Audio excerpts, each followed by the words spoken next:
Salam Indonesia, Anda menyaksikan berita terkini bersama saya Santi Maharani.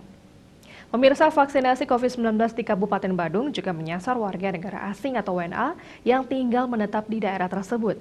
Dari data Dinas Kesehatan Badung, hingga Selasa 20 April 2021, terdapat 80 orang WNA yang telah menerima suntikan vaksinasi. Kepala Dinas Kesehatan Kabupaten Badung, Dr. Nyoman Gunarte mengatakan warga negara asing yang sudah menetap di Kabupaten Badung memang mendapatkan vaksinasi. Pihaknya meminta WNA untuk mengikuti persyaratan yang ditentukan, sebab sesuai arahan pimpinan mereka yang divaksin wajib membuat surat pernyataan jika terjadi gejala setelah vaksin tidak komplain. WNA yang mendapatkan vaksinasi adalah pekerja di kawasan zona hijau COVID-19, yakni ITDC.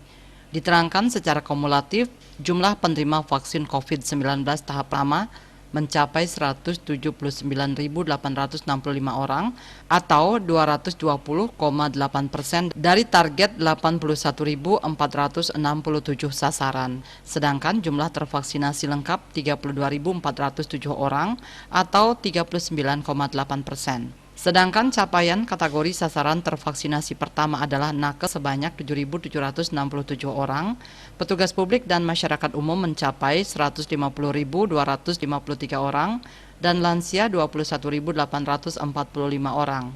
Sasaran tervaksinasi lengkap yakni nakes 7.419 orang, petugas publik 19.209 orang, dan lansia 5.779 orang. Wakil Bupati Badung Ketut Suhyasa mengatakan bahwa Pemka Badung saat ini sedang gencar-gencarnya melaksanakan vaksinasi guna mempercepat dan menuntaskan vaksinasi COVID-19. Hal ini dilaksanakan guna mempercepat bangkitnya pariwisata dan perekonomian di Bali serta Badung di masa pandemi ini dengan diberikan vaksinasi kepada seluruh masyarakat dan pelaku pariwisata, tentunya memberikan kepercayaan diri dan akan membuat herd immunity. Parwata Bali Pos melaporkan. Dan untuk mencegah penyebaran COVID-19, pemirsa, ingat pesan ibu dengan selalu terapkan 3M, wajib memakai masker, wajib mencuci tangan, dan wajib menjaga jarak, serta menghindari kerumunan. Dengan penerapan perilaku 3M, Indonesia segera terbebas virus corona menuju Indonesia maju. Tetaplah bersama Bali TV, salam Indonesia.